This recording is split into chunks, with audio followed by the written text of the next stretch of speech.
Bismillahirrahmanirrahim. Assalamualaikum warahmatullahi wabarakatuh. Waalaikumsalam warahmatullahi wabarakatuh. Alhamdulillahirabbil alamin. Wassalatu wassalamu ala nabiyina Muhammad wa ala alihi wa sahbihi ajma'in. Wa sallallahu subhanahu wa ta'ala aymunna alaina bi'ilmin nafi' wa amalin salih wa yafaqina fid din wa aftalana futuhal arifin wa yarzuna al-ikhlasa fil aqwali wal a'mali. Allahumma amin. Ikhwan sekalian, akhwati rahimani wa rahimakumullah jami'an, para pendengar khususnya Lintang Mengaji dan umumnya para pemirsa semuanya, semoga kalian sehat semuanya, diberkahi segala urusannya, Allahumma amin. Alhamdulillah, dengan taufik Allah subhanahu wa ta'ala, pertemuan kita kali ini dan kedepannya insyaallah melanjutkan pertemuan-pertemuan sebelumnya, yakni kita mempelajari amalan yang kita lakukan sehari-hari, ya, amalan yang kita lakukan sehari-hari. Dan kitab yang kita ambil, kitab Ad-Durusul Al-Yawmiyah, ini pelajaran. Durus itu artinya adalah jamak dari dars. Ini pelajaran-pelajaran dari Yaumiyah, yang sehari-hari. Maksudnya kegiatan-kegiatan yang 24 jam itu sering kita alami, sering kita lakukan atau sering kita jumpai, maka kita akan mengambil bagaimana sunnah-sunnah di dalamnya, hukum-hukum syariah yang berkaitan dengannya. Kan banyak orang bertanya, dapati sehari itu hukumnya gimana Ustaz, itu hukumnya gimana Ustaz. Kita lihat di lingkungan sekitar kita seperti itu. Nah, di dalam kitab ini ikhwan ada sekitar 330 pelajaran yang kita jumpai di sekitar kita, ya. Nah, pengarang kitab ini adalah Rashid, ya, Syekh Rashid bin Hussein Abdul Karim. Kita masuki pelajaran pertama yang beliau bawakan di sini setelah beliau mengawali kitab beliau ini dengan basmalah. Nah, bismillahirrahmanirrahim. Ini kebiasaan para ulama salaf itu selalu mengawalinya kitab-kitab mereka dengan basmalah. Itu mengharapkan keberkahan, mencontoh Al-Quran, mengikuti Rasul Sallallahu Alaihi Wasallam. Terkadang ada juga nggak menuliskan basmalah, tapi ketika menulis kitabnya sudah diawali basmalah. Nah, setelah itu beliau mengawali atau memberikan muqaddimah kitab ini. Ini puji-pujian kepada Allah, sanjungan kepada Allah dan salawat kepada Rasulnya. Kemudian membawakan ayat-ayat tentang khutbatul hajah, dan ini beliau tidak tinggalkan juga. Ini adalah kebiasaan Nabi SAW, atau seringnya Nabi SAW ketika mengawali khutbahnya dengan khutbatul hajah. Nah, kemudian setelah itu beliau membahas permasalahan yang pertama, adalah al-ikhlasu. Qala mu'allif rahimahullah ta'ala, al-ikhlasu wan niyatu.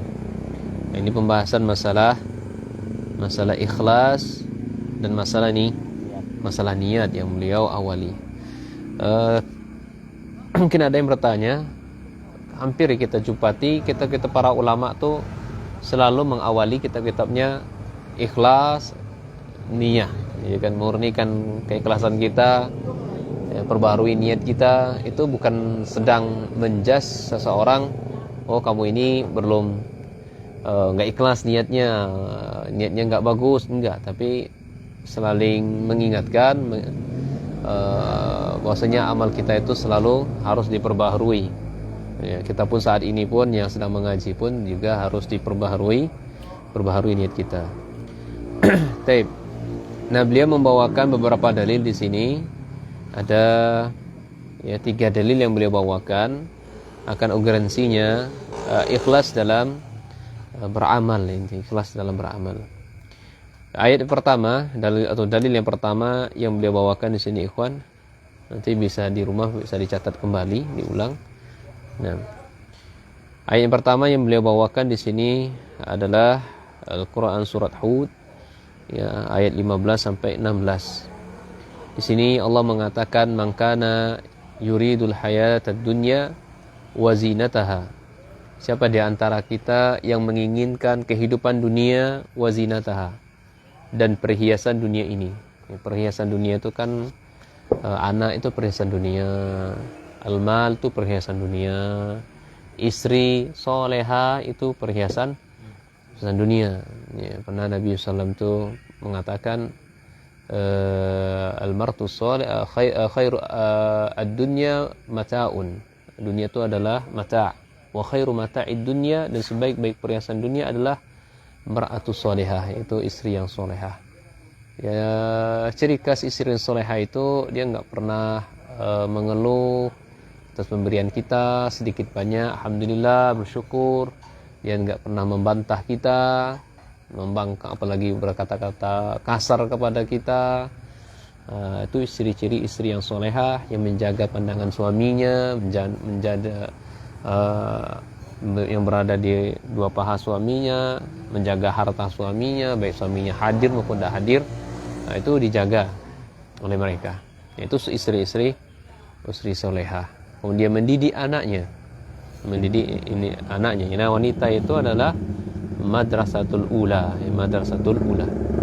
Ya, di sekolah pertama ada pada ibu-ibu itu. Bukan ditimpakan kepada suami. Ya, pendidikan memang tanggung jawab. Ya, tanggung jawab bersama, dan lebih porsinya lebih besar kepada orang tua, ibu khususnya di sini. Nah, jadi siapa di antara kita yang menginginkan kehidupan dunia dan perhiasannya, maka nuwaffi ilaihim. Ya, kayaknya coba Bu Asroh, ada interaksi kita. Akhir review coba buka Al-Quran. Coba biar habis baterai. Coba Bu Asroh. Coba Bu Asroh buka Al-Quran. Surat Hud tadi, biar dapat pahala juga bacanya dan jadi gabungkan pahalanya. Ayat 15 sampai 16. Ini kalau santri di itu sering saya buat seperti ini kan, biar bisa dapat pahala yang mereka bacanya itu.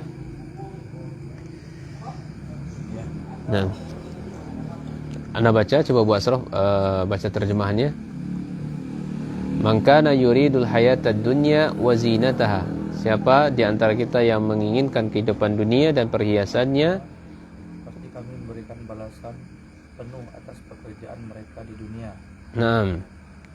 Dan mereka di dunia tidak akan dirugikan. Ya fiha wa hum fiha la yubkhasun. Jadi apa yang mereka cari tadi, Allah berikan semuanya untuk dia, tanpa dikurangi sedikit pun.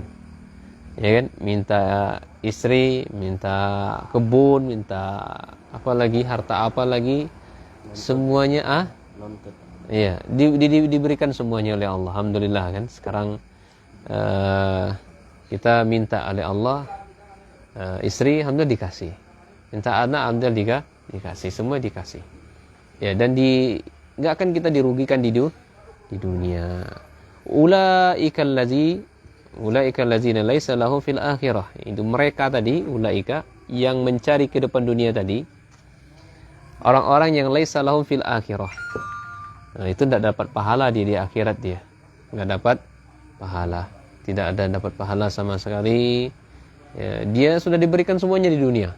Habis semuanya diberikan adalah di dunia. Nah, jadi ikhwan, ketika kita enggak minta sama Allah itu, teman Allah tangguhkan, maka jangan berkecil hati. Itu Allah gantinya nanti itu dia di akhirat nanti diganti oleh Allah.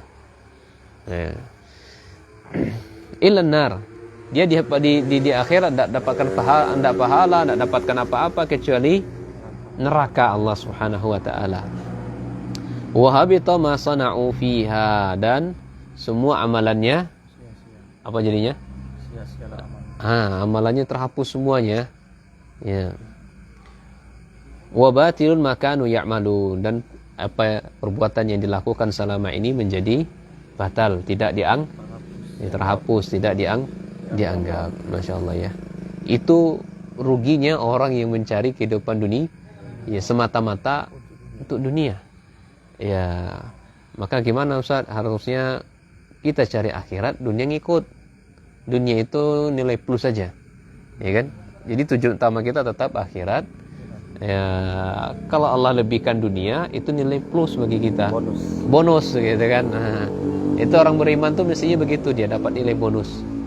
Ya, akhirat yang diutamakan, bonusnya dapat dunia. Ya, jangan kebalikan.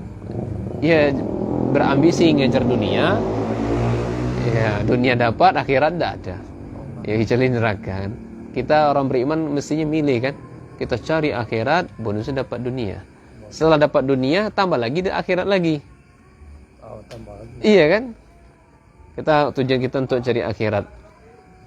Ya kerja, kita niatkan untuk Allah Subhanahu Wa Taala. Ya saya kerja ini, saya ada kepala keluarga, anak istri saya, anak yang tertanggung. Saya adalah anak satu-satunya misalnya. Oh saya anak laki-laki yang ditinggalkan, saya berkewajiban penuh terhadap orang tua saya dengan apa-apa lagi. Nah itu kerja dia, niatnya bismillah, ibadah jadinya gitu kan. Nah benar diberikan Allah dunia. Setelah Allah berikan dunia, benar-benar dia sedekahkan lagi. Ya Allah, ini untuk orang tua saya bangun masjid untuk orang tua saya, bangun sekolah mahat untuk orang tua saya. Benar-benar Allah Masya Allah ya, orang seperti ini. Nah, itulah bedanya orang mukmin yang orientasi hidupnya untuk akhirat. Nah bonusnya adalah dunia. Makanya dalam hadis Nabi SAW itu mengatakan la ba'sa bil ghina ya liman ittaqa. Enggak kaya itu enggak masalah. Kaya itu enggak masalah asal apa? Orang yang bertakwa. Jadi coba orang-orang yang kaya itu dia bertakwa, makmur jadinya. Karena dia tahu tahu haknya harta itu, tahu hak harta, tetangganya sudah makan atau belum. Itu selalu diperhatiin terus ya. Jadi kan saya jarang sekali mendapatkan tetangga-tetangga yang seperti ini gitu kan. Setiap dia mau makan, sebelum dia menyuapi nasi dipastikan tetangganya udah makan apa belum. Ini jarang sekali saya dapati yang kayak begini gitu kan. Atau tetangga yang ada dia beli makanan di luar, jangan sampai dia makan dulu tetangganya dia harus nyicip duluan. Nah, meskipun dia hanya dapat satu untuk dia, ya, anaknya mungkin di rumahnya 3 atau 5, dia belinya 10, 5 untuk dia satu-satu, tetangganya dah dapat. Masya Allahnya seperti ini. Nah, ini ayat pertama. Kemudian dalil yang kedua dari Umar bin Khattab radhiyallahu anhu, qala sami'tu Rasul sallallahu alaihi wasallam, saya mendengar Rasul sallallahu alaihi wasallam, innamal a'malu binniyat. Nah, ini sering ya kita sebutkan, kita jelaskan hadis-hadis seperti ini oleh ustaz kita. Ya, hanya saja amalan itu amat bergantung dengan niat. Nah, ini yang kita katakan tadi kan. Ya, kita udah ngaji, saya udah niat dari bangku sampai di sini itu ngaji gitu kan. Niat kita ngaji. Seberapa pun nanti kita ngaji. Kalau kita sudah niat itu saja, kita mendapatkan pahala atau kebaikan. Kalau sudah terlaksana maka sempurna kepala. Dan dengan niat itu sepula ya, dengan kita menyebarkan kebaikan seperti ini, maka menggugurkan dosa-dosa kecil kita ya. Kita kan banyak dosa juga kan, tidak ada yang tidak berdosa. Maka dengan kita pasang niat ya, meskipun tidak terjadi, pasang niat aja dulu, bismillah ya, alhamdulillah. Kalau Allah berikan taufik terlaksana. Kalau enggak Allah berikan taufik tidak terlaksana, alhamdulillah tidak masalah. Penting qadarullah sudah di. Dan kita pun belajar enggak harus di masjid juga. Memang hukum asalnya di masjid. Ya, Nabi SAW ada kitab yang bagus, itu judulnya kalau tidak salah Ahwalun Nabi, keadaan Nabi SAW itu setebal ini juga kalau nggak salah itu beliau bukan Ahwalun Nabi SAW, An-Nabiyyu Mu'allim. Nabi SAW adalah pendidik yang paling sukses.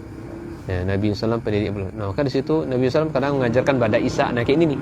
Nabi ngajar kadang pada Isya, kadang ngajar pada maghrib, kadang ngajar waktu-waktu yang tepat, kadang waktu-waktu yang sangat darurat juga Nabi SAW mengajar, dibutuhkan langsung mengajar. Nabi SAW kadang meninggalkan zikir juga Nabi SAW setelah salat, ya kan, astagfirullah, kemudian Nabi SAW langsung yansarif, kemudian mau'idhah, berpaling ke sahabat, langsung memberikan nasihat. Karena begitu, ditinggalkan dulu yang sunnah, yang zikir setelah sholat ditinggalkan dulu, langsung memberikan nasihat, wasiat kepada sahabat. Karena melihat kondisi-kondisi kayaknya pas untuk diberikan nasihat. Nah, jadi niat itu, amal itu bergantung sekali dengan niat. Wa innamal likulli imri'in ma nawa, hanya saja setiap perkara itu sesuai dengan apa yang diniatkan. Faman kana hijratuhu ila Allah wa rasulih fa hijratuhu ila Allah wa rasulih. Siapa yang hijrahnya itu untuk Allah dan Rasulnya, maka pahalanya pun untuk Allah dan Rasulnya. Siapa wa man kana hijratuhu li dunya, siapa yang tujuannya itu untuk mencari dunia, hijrahnya itu untuk mencari dunia, ya, yusibuha au berarti yakikuha, atau wanita yang ingin dinikahinya, maka fa hijratu ila ma hajara ilai, maka hijrahnya itu sesuai apa niat hijrahnya. Nah, ya banyak ya orang-orang hijrah untuk menikahi wanita, ya, cari jodoh. Saya kayaknya gimana ya caranya saya dapat akhwat cadar tuh gimana ya? Jadi ikhwan dulu, jadi ikhwan, nyusul panjang jenggot dulu, cana cingkrang dulu biar dapat akhwat. Ya. Setelah itu udah dapat, dah habis lagi, akhwatnya ketipu. Makanya butuh selidiki benar-benar calon akhwat ini, gitu kan, jangan sampai dapat ikhwan jadi-jadian, gitu kan. Ya, ini hijrahnya ya untuk wanita aja dapatnya kan, tidak ada dapat pahala. Nah, baik. Kemudian dalil yang ketiga yang beliau bawakan di sini, an Abi Hurairah radhiyallahu an, dari sahabat Abu Hurairah radhiyallahu an, aku mendengar Rasulullah SAW bersabda, inna awalan nasi yuqda yaumal qiyamah alaih. Sesungguhnya manusia yang paling pertama yang akan diperhitungkan, pada hari kiamat nanti, insyaallah ya, ini ya, termasuk ana di sini ya, dan para dai-dai yang lainnya ya, atau kita yang ada di sini, kata Nabi SAW, manusia yang paling pertama sekali yang akan diseret juga bisa, atau diperhitungkan juga bisa. Laki-laki pertama adalah rujulun ustushhida fa utiya bihi. Ini seorang laki-laki yang mereka berjihad di jalan Allah. Ya, fa'arrafahu ni'amahu fa'arrafaha. Kemudian diperlihatkan kepadanya nikmat-nikmat Allah, akhirnya dia tahu. Dia mengetahui nikmat-nikmat seperti itu. Allah mudahkan dia untuk jihad dan segala macamnya. Dia mengetahui, nama saya jihad. Kemudian Allah mengatakan kepadanya, fama amilta fiha. Dengan nikmat itu engkau gunakan untuk apa? Ya, kau gunakan untuk apa? Maka laki-laki itu mengatakan, ya, qala qataltu fika hatta ustushhidtu. Ya, saya menggunakan nikmat tersebut agar saya bisa berjihad di jalan Allah dan saya dikenal oleh orang-orang mati syahid. Ya, saya dikenal oleh orang-orang mati syahid. Kemudian Allah mengatakan, qala kadzabta. Enggak, kamu tuh dusta. Ya, masyaallah ya. Ya, inilah bedanya lisan dengan apa yang hati. Lisannya mengucapkan saya berjihad di jalanmu, ya, lillahi, untuk Allah. Makanya dibilangkan orang yang mengatakan saya ikhlas, maka keikhlasannya itu butuh diikhlaskan. Sebagian ulama mengatakan demikian. Atau ada yang lebih ekstrim lagi, orang yang mengatakan saya ikhlas itu menunjukkan dia sedang tidak ikhlas. Jadi ikhlas itu dia sunyi senyap tanpa bersuara, itu ikhlas namanya. Iya. Atau bahasa lainnya, ikhlas itu dia memberikan sesuatu merasa dirinya nggak ikhlas. Dia memberikan merasa tidak ikhlas, itulah ikhlas. Tapi orang merasa, oh saya sudah ikhlas, ini saya ikhlas nih, itu tanda dia tidak ikhlas. Tapi makanya niat itu dalam hati, bukan apa yang ada di lisan. Beda antara lisan dengan apa yang hati. Allah tegur dia, Allah bantah, enggak, kamu tuh dusta. Allah tahu, ya, innallaha ya'lamu ma fis sudur, apa saja yang dalam sanubari kita, dalam hati kita itu Allah tahu, kan, tidak ada yang tersembunyi. Lakinnaka qatalta li ayyuqal jari'un, enggak, kamu tuh dusta. engkau berjihad mati syahid itu agar engkau dikatakan oh itu Mardi itu pemberani orangnya. Ini kan Mardi itu oh mati syahid Mardi. Iya. Ya, enggak, Mardi itu saya biar agar saya dikenal seorang pemberani. Nah, biar saya terkenal. Iya, biar terkenal itu kan. Mana itu? Oh, Mardi itu tuh touring-touring terus tuh, kajian kemana-mana sampai pendopo ini biar dikenal oleh orang itu Adimat. Tuh sudah dia dikatakan dia sebagai pejuang itu. Itu sudah dikenal sebagai pejuang dia. Oh, keren. Nah, seterusnya. Nah, ini orang seperti ini dibantah oleh Allah. Nah, Waqad qil dan iya kamu sudah dikatakan oleh orang-orang kamu itu seorang pejuang, ya, seorang pemberani. Summa umira bihi fasuhiba ala wajhihi ala hatta ulqiya finna. Masyaallah. Kemudian dia diperintahkan, akhirnya wajahnya diseret ya sampai ya Allah lemparkan ia ke neraka. Mengerikan gimana wajah kita diseret ikhwan? Allah musta'an ya. Ini laki-laki yang pertama mati syahid. Ya, ingin dikenal mati syahid atau ingin dikatakan seorang pemberani. Yang kedua, wa rajulun ta'allama al-ilma wa 'allamahu. Nah, ini dia. Ini para dai nih, seseorang yang mereka belajar ilmu, setelah dia menguasai banyak ilmu, cabang ilmu, ya, kemudian dia mengajarkan ilmu tersebut. Ya, wa qara al-Qur'an. Wa qara al-Qur'an dan dia membaca Al-Qur'an. Fa utiya bihi fa arfahu ni'amahu fa diperlihatkan kepadanya nikmat-nikmat Allah, kemudian dia akui nikmat-nikmat tersebut. Qala fa ma amaltu fiha. Nikmat yang aku berikan tadi kamu gunakan untuk apa katanya. Ya kan? Kemudian dia mengatakan ta'allamtul ilma wa 'allamtuhu. Saya nikmat tersebut saya gunakan untuk mempelajari ilmu.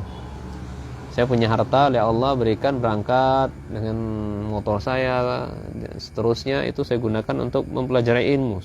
Ya kita lah masuk saat ini kan. Kita yang masuk saat ini. Kemudian wa 'allamtuhu. Kau mengajarkannya. Nah, saya pula. Engkau yang akan mengajarkannya. Dan wa qara'tu fikal Qur'an, kau yang sedang baca Al-Qur'an. Dulu kau mahir ya membaca Al-Qur'an mulai dari tahsin ya sehingga engkau pandai membaca Al-Qur'an. Maka Allah mengatakan kazab tangga engkau tuh dusta. Ini di sidang ya, kita di hadapan Allah ketika hari hisab tuh seperti itu ya. Kita dihadapkan dalam hadis sahih itu ya,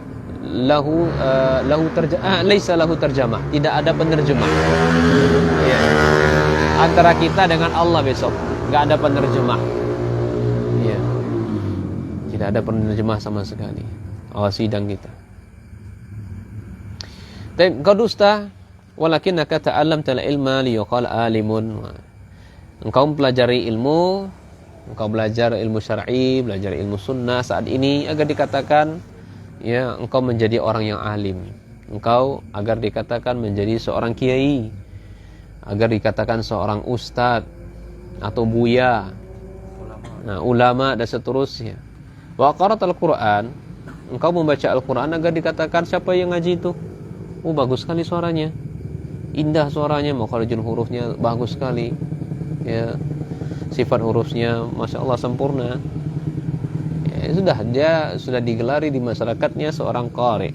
Siapa pengaji sekarang? Oh itu qarinya bagus tuh, itu aja diundang tuh qarinya.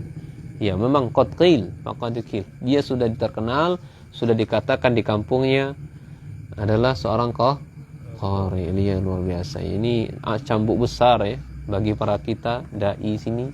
Saya ini kita semua dikatakan ustaz di mana-mana. Siapa Ustaz Mardi? Kenal? Waduh. Takut nih kan. Yang begini belum maksiatnya banyak juga kan. Ustaz. Niat itu pentingnya ya. Allah. Ini bukan kita nakut-nakuti ya. Habis itu kita belajar tambah parah lagi kan.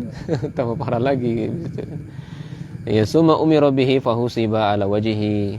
Kemudian wajahnya diseret ke api neraka, dilemparkan ke dalam api neraka. Nah, demikian ini orang yang kedua. Orang yang dikatakan alim atau ingin dikatakan qari Al-Qur'an. Yang ketiga, wa rajulan wasa'allahu alaihi wa ata'a min asnafil mal kulliha. Masyaallah ini orang kaya nih. Orang yang kaya, Allah berikan harta yang banyak sama dia, Masya Allah. Yang Allah lapangkan segala harta untuk dirinya. Padahal hartanya sudah habiskan semuanya, tapi tetap dia Allah takdirkan orang kaya ya. Ya, bagaimanapun caranya dia kalau sudah takdir orang kaya, dia yang kaya dia. Ya. Bagaimana Abdurrahman bin Auf? Kok Ustaz pula? Ya. Sahabat Abdurrahman bin Auf gitu kan.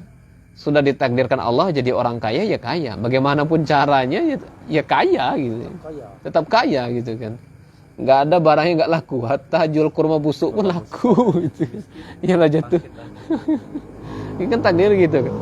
Kalau kita ini nggak ditakdirkan kaya oleh Allah, ya berjemuran gawe terus yang malam itu kan enggak juga kan kaya-kaya. Banting tulang segala macamnya. Nah itulah intinya. Semakin kesini kita semakin tahu kita dengan dunia itu kan. Jadi tidak usah begitu amat dengan dunia itu. Kalau Allah takdirkan kaya ya kan kaya gitu. Nah ini orang ini Allah lapangkan dia urusan dunianya, lapang, benar-benar lapang. Artinya harta begitu melimpah yang Allah berikan. Fa'utiya bihi fa'arafaha ni'amahu fa'arafaha. Kemudian Allah mengatakan kepadanya, fama amil tafiha. Harta yang kami berikan tadi kamu gunakan untuk apa? Kemudian orang tadi mengatakan apa? Orang kaya tadi mengatakan, ma taraktu fi sabili tuhibbu ayyunfaqa fiha illa anfaqtu fiha lak.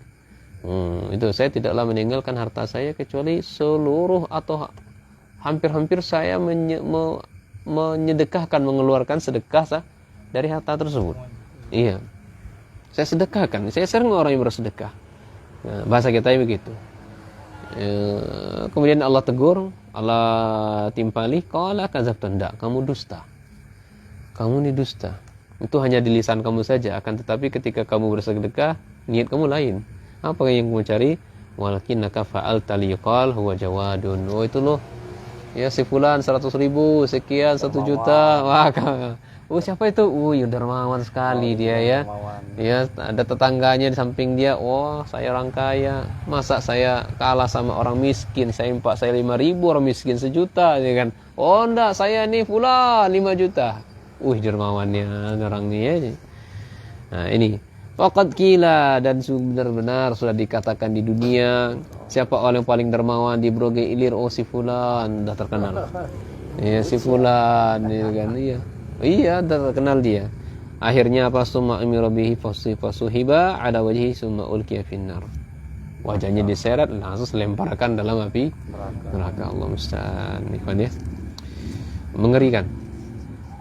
Jadi faedah yang bisa kita ambil ya, dari 3 dalil yang dia bawakan dalam sini adalah anna min syurutil qabulil amal ikhlas. Jadi syarat diterimanya amalan itu yang pertama adalah ikhlas. Ini wa huwa yaksida bihi wajh Allah.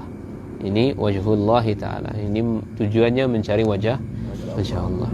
Kemudian yang faedah yang kedua adalah ahamiyatul ikhlas.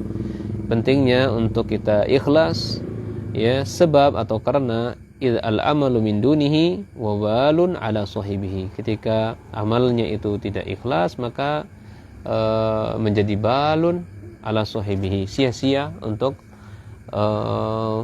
pemiliknya. Tidak bermanfaat untuk pemiliknya. Kemudian anna salaha surah al-amal la takfi liqabulihi. Bahwasanya baiknya bentuk atau rupanya dari amalan seseorang itu tidak cukup sebagai diterimanya amalan. Misalnya kitanya tuh zahir dari amal yang dilakukannya itu enggak cukup sebagai bentuk diterimanya amalan. Kemudian yang terakhir adalah wujubu tashih niyyah, wajibnya kita memperbaharui niat kita. Fi kulli amalin, setiap amalan kita perbarui terus. Wa hirsu ala zalika, dan sungguh-sungguh untuk memperbarui niat. Karena ikhwan, dalam kitab Al-Isbahu fil Bayani Manhajis Salaf itu karya Abdullah Al-Ubailani kalau enggak salah, itu niat itu terkadang dia muncul di awal, kadang muncul di tengah, ya, kadang munculnya di akhir. Maka ketika niat itu ya munculnya di awal, ya di tengah-tengah dan di akhir, maka tetap diperbarui niat. Ya. Namun ketika niat itu muncul setelah amal, maka tidak masalah. Ya, maka tidak masalah. Enggak perlu untuk kita perbarui misalnya gitu kan. Dan amalan yang dilakukannya sebelum muncul niat itu tadi, niat setelah beramal tadi, maka amalannya diterima insyaallah. Contohnya gini, kita sedekah nih. Kita bersedekah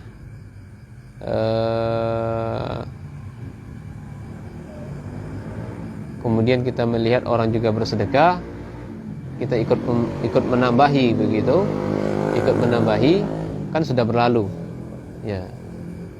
Maka niat yang pertama ini benar, maka niat yang kedua ini kurang, nggak diterima. Kan amal ibadahnya sudah berlalu yang satu tadi. Nih. Atau misal begini, sholat, kita sudah selesai sholat, ya kita sudah selesai sholat, baru niat itu muncul setelah selesai sholat, gitu kan. Maka sholat kita tetap diterima. Tapi kalau niat itu munculnya itu, maksudnya muncul di sini berubahnya itu di tengah-tengah, ya, maka tetap kita perbarui. Baik munculnya di awal tadi, di pertengahan, di akhir. Di akhir ini maksudnya sebelum selesai, nah, maka itu anjuran untuk diperbaharui. Nah, oke, selesai. Sampai jam berapa sekarang? Nggak ada yang apa? Jam 8. Enggak. Jam 9. 23.07. Nah, jam 9. 9 ya? 20 menit lagi jam 9. 20 menit lagi. Gimana lanjut? Lanjut sampai jam 9. Sampai jam 9 ya. Baik. Pelajaran kedua sekarang ya, kawan. Pelajaran kedua ini masih kaitan dengan ilmu juga. Pelajaran kedua adalah keutamaan dari ilmu.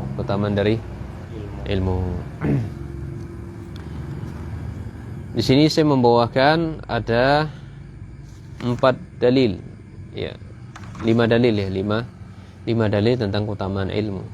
Dan ini juga sering kita sebutkan. Dalil pertama yang beliau bawakan di sini adalah qul hal yastawil ladzina ya'lamuna wal ladzina la ya'lamun. Ini surah Az-Zumar ayat 9. Allah mengatakan, hai Muhammad, sampaikan kepada kafir musyrikin itu bahwasanya orang-orang yang berilmu itu tidak akan sama dengan orang-orang yang tidak berilmu. Ya, tidak akan pernah sama. Maka semangat, motivasi kita untuk belajar, ya.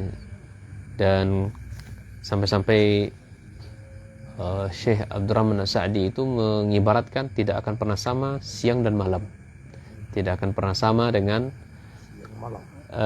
api dan air. Nah, tidak akan sama antara gelap dan terang. Itulah orang yang berilmu dengan orang yang tidak berilmu. Sangat berbeda. Kemudian Allah bertanya seperti ini, katakan Muhammad, apakah sama? Ini tentu pertanyaan Allah, bukan Allah nggak tahu, tapi pertanyaan Allah ini sifatnya mengingkari. Mengingkari bahwasanya Allah mengingkari bahwa orang-orang yang berilmu dengan orang yang berilmu itu tidak sama. Kemudian yang berikutnya, yarfa'illahu allazina amanu minkum wallazina utul ilma darajat. Allah benar-benar mengangkat orang-orang yang beriman di antara kamu, ya, dan orang-orang yang berilmu beberapa derajat. Nah, dibedakan oleh Allah Subhanahu wa taala dengan orang yang tidak memiliki memiliki ilmu. Ini surat Al-Hujurat. Bukan Mujadalah di sini. Nah, Mujadalah ayat atau Mujadilah ayat 11. Baik, kemudian yang berikutnya, wa qul rabbi zidni ilma. Ini Nabi SAW diperintahkan oleh Allah untuk minta ditambahkan ilmu. Nabi saja diperintah oleh Allah agar ditambahkan ilmu. Nah, kemudian dalil berikutnya adalah dari Muawiyah radhiyallahu an, qala Rasulullah sallallahu may yuridillahu bihi khairan yufaqihu fiddin. Siapa di antara kita dikehendaki kebaikan oleh Allah, pasti Allah pahamkan.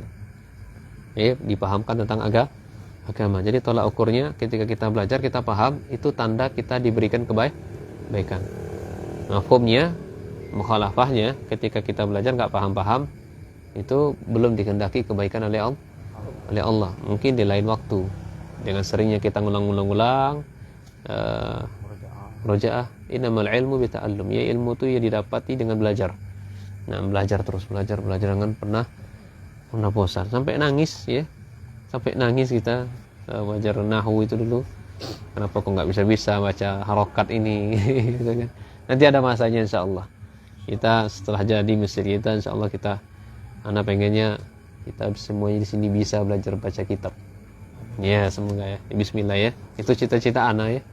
Di sini itu begitu insyaallah. Baik, kemudian dalil berikutnya dari sahabat Abi Darda radhiyallahu an, qala sami'tu Rasulullah sallallahu beliau mendengar Rasulullah SAW bersabda, "Man salaka sabilan yabtaghi bihi ilman." Siapa di antara kita yang berjalan yang mencari ilmu. Jalan di sini kan ada maknanya dua, makna hissi dan makna maknawi. Ya. Jadi segala sarana apa saja agar dia dapat ilmu tuh belajar dia kan.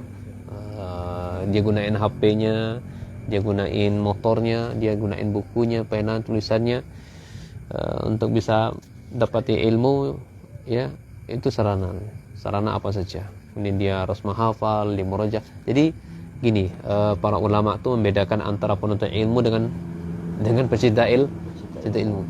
Kalau penuntut ilmu tuh dia menghafal, dia murojaah, dia mengamalkannya. Itu penuntut ilmu, dia mengamalkannya, kemudian dia menyebarkannya, dan dia bersabar terhadap gangguan. Itu pecinta penuntut ilmu. Begitu penuntut ilmu itu. Kalau pencinta ilmu itu yang bilang kawan tadi itu, pilih-pilih tema, pilih-pilih ustadznya nanti terkenal dikit mau, temanya nanti bagus tuh mau, ustadz kibar mau. Tapi kalau ustadznya nggak kibar, wah itu nggak mau, nggak mau. Jadi pilih-pilih. Nah, alhamdulillah masih dikatakan pecinta ilmu gitu. Alhamdulillah masih disebut oleh ulama ya, hadza rajul muhibbul ilm. Orang ini pecinta ilmu. Pecinta kan? Ya, pecinta ilmu. Enggak dikatakan enggak penuntut ilmu kan, tapi pecinta ilmu. Nah, kemudian dengan kita belajar tadi, ikhwan, kata Nabi sallallahu alaihi wasallam, sahalallahu lahu tariqan ila jannah. Allah akan benar-benar Allah akan mudahkan jalan kita menuju surga. Sering kita ulang, ini belajar ini adalah jalan pintas. Ya, makanya anak itu kan ngajak kita ngaji terus. Ini adalah jalan satu-satunya jalan cepat kita nuntut ilmu, jalan ke surga ini. Iya ini hidup ya, nuntut ilmu nih. Nah, makanya itu ikhwan, kenapa para ulama itu kunci sukses mereka belajar itu hadis ini motivasinya.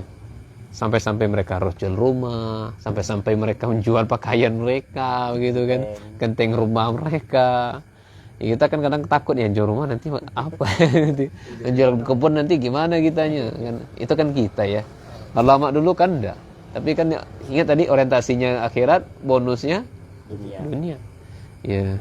Kalau dunia, selamat dunia akhirat dunia ada ini. Iya. Tapi kembali lagi ya, belum pernah kita jumpai sejarah para penuntut ilmu itu atau para ulama tuh mati karena kelaparan tuh belum pernah ada sejarahnya. Mungkin anak kurang bacaan mungkin bisa jadi. Nah, sampai saat ini belum pernah Imam Malik mati. Kenapa matinya? Kelaparan. Belum pernah ya kan. Ya. Imam Syafi'i mati. Kenapa? Kelaparan. Enggak pernah lihat. Atau para sahabat pun enggak pernah. Dia sahabat Abu Hurairah pun gimana matinya? Enggak mati kelaparan. Padahal beliau fuqara masakin itu kan.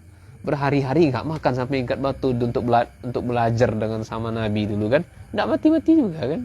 Jadi enggak ada ceritanya para pejuang-pejuang Allah itu mati dengan kelaparan itu enggak ada. Baik. Wa inal mal, ini keutamaan yang kedua. Pertama, Allah mudahkan jalannya untuk menuju surga. Kemudian keutamaan yang kedua, wa inal malaikata la tadau ajnihataha li talibin ilmi ridha bima yasna. Malaikat itu, ini kita saat ini insyaallah ya. Iya. Dinaungi oleh malaikat. Sayap-sayapnya dikepakkannya kepada kita, dibeginikannya kita. Iya. la tadau ajnihata, meletakkan mengepakkan sayapnya kepada kita, karena mereka itu ridho atas apa yang kita lakukan saat ini, gitu kan.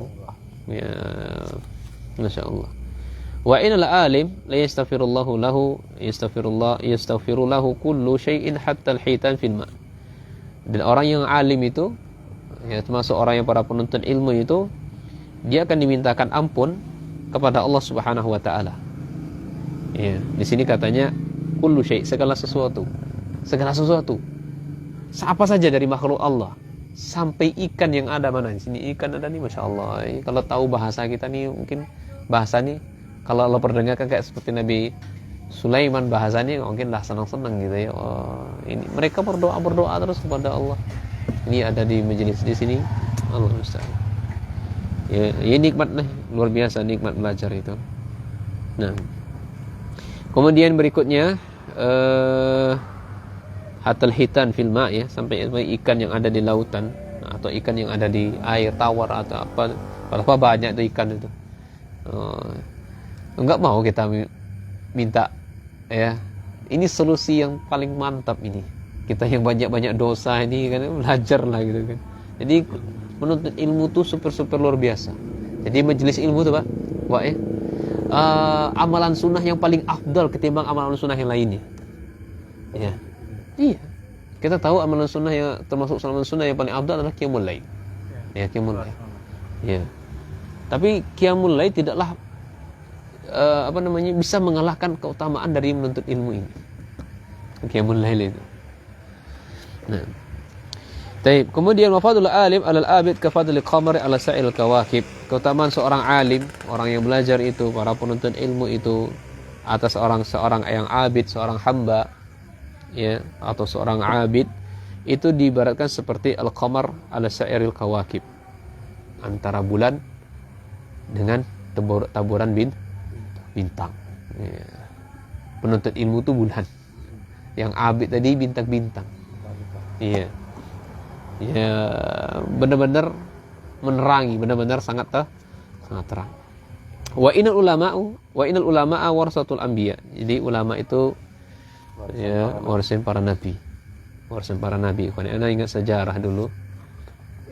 Bagaimana dulu para imam ya, para imam itu ya seperti Syekhul Islam Ibnu Taimiyah atau imam-imam yang lainnya yang mereka di penjara itu ya, di penjara. Ya. Mereka itu mendiktekan kepada murid-muridnya itu tanpa kitab. Enggak kayak kita sekarang. Jadi ilmunya fil kitab, ya kan? Dulu enggak, mereka fisudu ilmunya itu. Berjilid-jilid itu. Mereka ulama itu banyak di penjara bukan karena melakukan tindakan kriminal, enggak. Tapi karena di penjara, karena difitnah, karena menegakkan kebenaran. Ya, menegakkan kebenaran. Akhirnya murid-murid datang ke ini masalahnya. Ilmu itu didatangi, ya kan. Ya. Mereka murid-murid itu belajar, datangi ke penjara, alhamdulillah diizinin, didiktekan oleh gurunya. Saya lupakan juga ulama siapa begitu ya. Salah satu ulama Hanafiyah kalau nggak salah itu. Ya. Dan juga Syekhul Islam Ibnu Taimiyah di penjara. Dan itu mereka diktekan muridnya yang mencatat. Nah, nggak ada kitab, cumanya ilmunya, pokoknya sayanya ngomong, muridnya Sudah di otak semua. Iya sudah di otak semua. Nah, benar-benar fakih. Makanya dikatakan ulama itu dialah orangnya pewaris para nabi. Nah, makanya ada dulu ketika ada kitabnya seorang ulama, ketika kitabnya ada, itu orangnya sangat dipercaya dalam menyampaikan ilmu. Tapi ketika kitabnya nggak ada, alias kebakar waktu itu, udah nggak iya, riwayat hadisnya nggak diterima lagi, maka orang ini cacat, hadis yang disampaikannya dhaif, nggak boleh diambil ilmunya lagi. Ya karena ilmunya tadi kayak kita ya lupa gitu kan, ini udah rancu, udah campur aduk ya, maka ya keberkahan ilmu mereka. Jadi para ulama itu benar-benar warisan para nabi. Wa innal anbiya lam yuwarisu dinaran, mana para nabi itu tidak mewariskan dinar, tidak juga mewariskan harta dirham. Inna warasatul ilma, yang diwariskan, yang ditinggalkan itu adalah ilmu. Faman akhadha bihadzin wafir. Siapa yang ngambilnya, maka dia sudah mengambil bagian yang sangat banyak. Hadis dikeluarkan Abu Daud dan Tirmizi. Ingat ya dulu bagaimana sahabat Abu Hurairah ngumumkan di pasar kan? Ya Allah itu tuh di masjid sedang bagi-bagi harta ghanimah. Mana? Yang benar Abu Hurairah. Akhirnya mereka semuanya pergi ke masjid. Sampai di masjid kok nggak ada. Mana? Balik lagi ke pasar, mana nggak ada orang bagi-bagi ghanimah Abu Hurairah. Kamu lihat orang ngaji nggak? Ngaji. Lihat belajar nggak tadi? Belajar. Lihat orang sholat nggak? Sholat. Ya, itulah warisannya Nabi. Ya, Masya Allah. Iya, jadi kiranya itu harta benda begitu ya. Uang, emas. Nah. Baik. Kemudian dalil terakhir yang beliau bawakan di sini dari sahabat Abu Hurairah, kata Nabi SAW, "Idza matal insan inqata amaluhu illa min salas." Ya, ketika manusia meninggal maka yang terputus hanya tiga. Semuanya inqata amaluhu, amalannya terputus kecuali hanya 3 saja yang tidak terputus. Yang pertama adalah illa min sadaqatin jariyah. Ini sedekah jariyah, ini sedekah yang terus mengalir pahalanya, atau ilmu yang diajarkan kepada ilmu yang bermanfaat yang diajarkan, yang diamalkan. Ilmu yang bermanfaat itu diajarkan dan diamalkan. Atau waladin saleh yud'u lahu, anak saleh yang ditinggalkannya. Nah, ini ikhwan ada menarik dari penjelasan para ulama ketika menjelaskan hadis ini. Kita belajar dan mengajarkan ilmu itu tidak akan pernah terputus sampai kita mati. Iya. Beda dengan anak sama harta yang bermanfaat tadi. Kalau anak itu kan syaratnya harus anak soleh. Ketika dia nggak soleh, nggak dapat lagi dia. Iya, nggak memenuhi syarat lagi. Ya, itu kan di situ harta yang bermanfaat yang terus mendapatkan. Ketika harta yang nggak manfaat atau nggak dimanfaatkan lagi, nah, makanya dia membiayain para penuntut ilmu itu sangat luar biasa pahala, nggak akan pernah terputus itu. Ya, nggak akan pernah terputus. Sedekah Al-Quran itu tidak akan pernah terputus itu. Nah, wallahu alam. Ya, sampai sini saja. Ya, semoga bermanfaat bagi kita dan kaum muslimin semuanya. Barakallahu fikum. Ya, kita akhiri subhanakallahumma bihamdika asyhadu an la ilaha illa anta astaghfiruka wa atubu ilaik.